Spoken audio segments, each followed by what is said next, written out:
Hello everyone, welcome back to my YouTube channel. आज हम जो टॉपिक पढ़ने जा रहे हैं दैट इज़ कोलेडोकोलिलिथियसिस। ये जो है हमारा हिपेटोलॉजी का लास्ट टॉपिक होने वाला है। इसके बाद में हम हिपेटोलॉजी को कंक्लूड कर देंगे यहीं पे और हम नेक्स्ट यूनिट की तरफ मूव करेंगे। ओके, कोलेडोकोलिलिथियसिस जो होता है मोस्टली यूनिवर्सिटी एग्जाम्स में 5 नंबर में या 2 नंबर में पूछ लिया जाता है। उसके अकॉर्डिंग ही हम इसको डिस्कस करेंगे। स्टार्ट करते हैं। कोलेडोकोलिलिथियसिस। कोलेडोकोलिलिथियसिस होता क्या है? जैसे कि मैंने पहले क्या बोला था, कोलिलिथियसिस का मतलब क्या था कि हमारे जो गॉल ब्लैडर वाला जो था उसके अंदर क्या होता है, गॉल ब्लैडर के अंदर स्टोन्स का फॉर्मेशन हो जाता है, दैट इज कोलिलिथियसिस। ठीक है। फिर मैंने कोलिसिस्टैटिस पढ़ा था। कोलिसिस्टैटिस में क्या पढ़ा था अपन ने कि गॉल ब्लैडर के अंदर इन्फ्लामेशन कंडीशन डेवलप हो गई थी, कैलकुलस या कैलकुलस कंडीशन उसके होते हैं। ठीक है, कोलिसिस्टैटिस। उसके बाद में हम यहाँ पे पढ़ेंगे कोलिलिथियसिस क्या होता है। देखो, कोलेडोकोलिलिथियसिस क्या होता है, जैसे मैंने पहले भी आपको एक्सप्लेन किया है कि हमारी लीवर होती है। ठीक है, और यहाँ पे हमारा गॉल ब्लैडर होता है।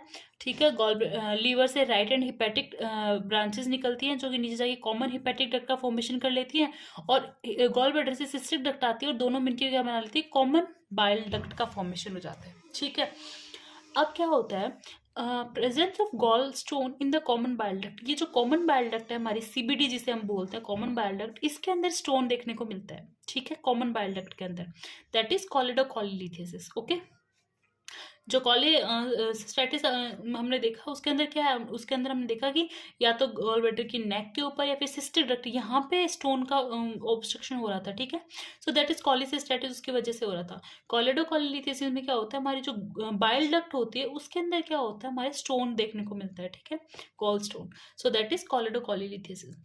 अब हम बढ़ते हैं कि ये आगे आगे डिस्कस करेंगे पर इसके सारे पॉइंट्स।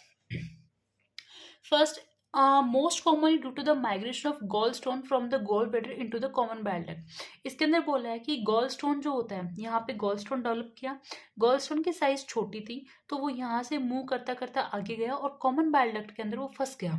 ठीक है, एक कंडीशन ये हो सकती है। उसके अलावा ना एक और भी कंडीशन होती है, उसके अंदर प्राइमरली क्या होता है, यहीं पे गॉल स्टोन का फॉर्मेशन हो जाता है। ठीक है, उसके अलावा होता है कि stone in the CBD cause partial और complete obstruction of the bile flow. हो सकता है कि ये स्टोन बहुत ही छोटा हो और इसने पार्शियली ऑब्स्ट्रक्ट किया हो। ठीक है, या फिर ये भी हो सकता है कि ये स्टोन बड़ी साइज के अंदर हो और इसने कंप्लीटली ऑब्स्ट्रक्शन कर दिया हो, जिससे कि अपना बाइल फ्लो जो हो रहा था, अपना जो बाइल यहाँ से निकल के नीचे आ रहा था, वो क्या कर देता है, वो नहीं जा पाता आगे। ठीक है, ऑब्स्ट्रक्शन हो जाता है उस बाइल फ्लो का। इसकी वजह से क्या होता है, this lead to back pressure in the biliary. यहाँ पे अगर ऑब्स्ट्रक्शन हो गया तो पीछे की तरफ क्या करेगा, बैक प्रेशर लगेगा, जो अपना बाइल है वो वापस पीछे की साइड जाएगा, इस साइड भी जा सकता है।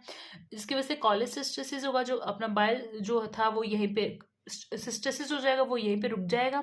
रिस्क ऑफ इन्फेक्शन का रिस्क भी हो सकता है। बाइल अगर वापस जा रहा है अपने ऑर्गन के पास तो ऑर्गन डैमेज भी कर सकता है। ठीक है, लीवर के पास अगर जाएगा तो लीवर में एब्सेसिस वगैरह भी कॉज कर सकता है, इन्फेक्शन वगैरह भी कॉज कर सकता है।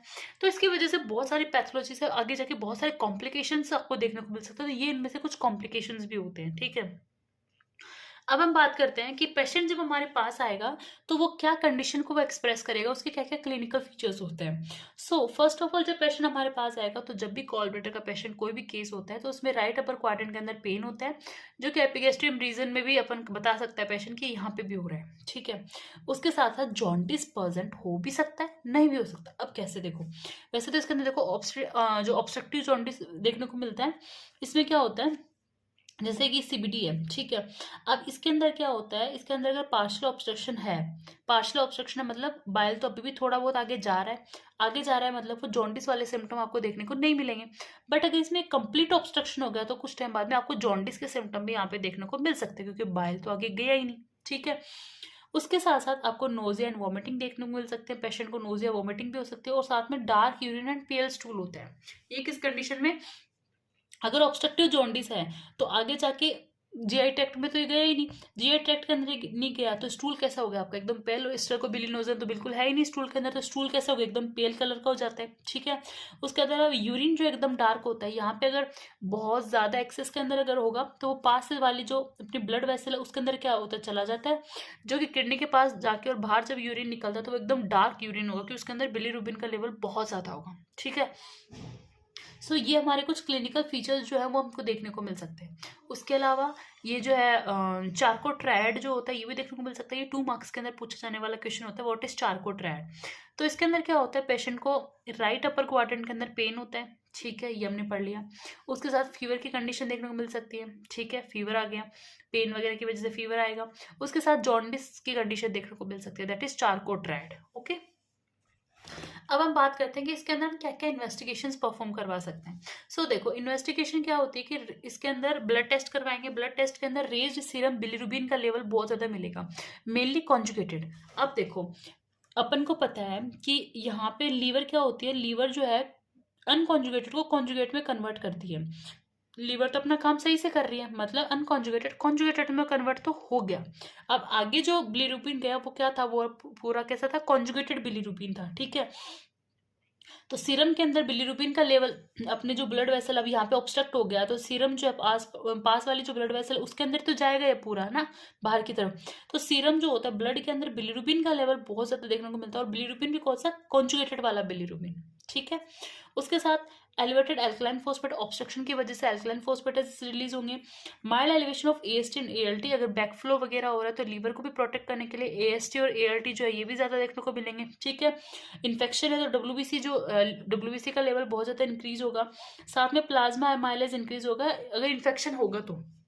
अगर इन्फेक्शन देखने को मिलेगा तो प्लाज्मा माइलेज ही बढ़ेगा। जैसे लास्ट वाला जो था अपना कॉलिसिस्टेटिस, उसके अंदर प्लाज्मा माइलेज का लेवल ज्यादा था, तो इसमें भी प्लाज्मा माइलेज का लेवल देखने को मिलेगा अगर यहाँ पे इन्फेक्शन हो जाएगा तो, सेप्सिस वाली कंडीशन अगर हो जाएगी तो, ठीक है। उसके साथ साथ हम इमेजिंग करवा सकते हैं जिसके अंदर अपन अल्ट्रासोनोग्राफी करवा सकते हैं, फिर एमआरसीपी जो कि एक नॉन इन्वेजिव प्रोसेस होते हैं, और ईआरसीपी जो कि जो है इन्वेजिव प्रोसेस होती है। अपन ये भी इमेजिंग के तौर पर यूज कर सकते हैं। कौन कौन सी इमेजिंग के प्रोसेस में अल्ट्रासोनोग्राफी यूज कर सकते हैं, और एमआरसीपी और ईआरसीपी पे अपन परफॉर्म करवा सकते हैं, ठीक है। उसके बाद में अपन बात कर देंगे इसकी मैनेजमेंट की। सो मैनेजमेंट में हम क्या क्या क्या कर सकते हैं, तो मैनेजमेंट के अंदर जैसे पेशेंट हमारे पास आएगा कोलिटिस का, तो सबसे पहले हम उसको आईवी फ्लूइड्स वगैरह देते हैं, ठीक है। आईवी फ्लूइड्स देते हैं, उसके साथ हम उसको इन्फेक्शन वगैरह बॉडी के अंदर आगे फर्दर ना हो इसलिए उसको ब्रॉड स्पेक्ट्रम एंटीबायोटिक्स वगैरह देंगे, ठीक है। स्फिंक्टेरेक्टोमी करवा सकते हैं, फिर जो स्टोन जो फंसा हुआ है स्टोन को अपन बाहर एक्सट्रैक्ट आउट कर सकते हैं। उसके साथ आप कॉलिसिस्टेक्टोमी कर सकते हो, जो गॉल ब्लैडर है उस पूरे गॉल ब्लैडर के अंदर, जैसे देखो अपन को पता है स्टोन थे गॉल ब्लैडर के अंदर, इसीलिए तो आगे जाके वो स्टोन फंसा है वहाँ पे, ठीक है। तो अपन कॉलिसिस्टेक्टोमी जो है वो भी वहाँ पर परफॉर्म करवा सकते हैं वहाँ पे। सो ये अपने कुछ मैनेजमेंट्स होते हैं। उसके अलावा अपन कॉम्प्लिकेशंस की अगर बात करें तो जैसे मैंने बोला वहाँ पे अगर फंस गया तो ऑब्स्ट्रक्टिव जॉन्डिस हो सकता है, ऑब्स्ट्रक्शन की वजह से कोलेंजाइटिस वगैरह हो सकता है, वहाँ पे इन्फेक्शन वगैरह इन्फ्लेमेशन वगैरह हो सकते हैं। नीचे के साइड पेनक्रियाज आता है, अगर यहाँ पे इन्फेक्शन है तो पेनक्रियाज के अंदर भी इन्फ्लेमेशन हो सकता है एटलीस्ट। तो फिर ये थोड़ी ज़्यादा कॉम्प्लिकेटेड स्टेजेस हो जाती हैं, ओके। सो इसी के साथ हमारा कोलिडोकोलिलिथिस का टॉपिक कंप्लीट होता है। और अगर आपको कोई भी क्वेरी है तो आप मुझे कमेंट सेक्शन के अंदर कमेंट कर सकते हैं। इसके बाद में हम जो है न्यू यूनिट जो है वो स्टार्ट करेंगे, ओके। Thank you.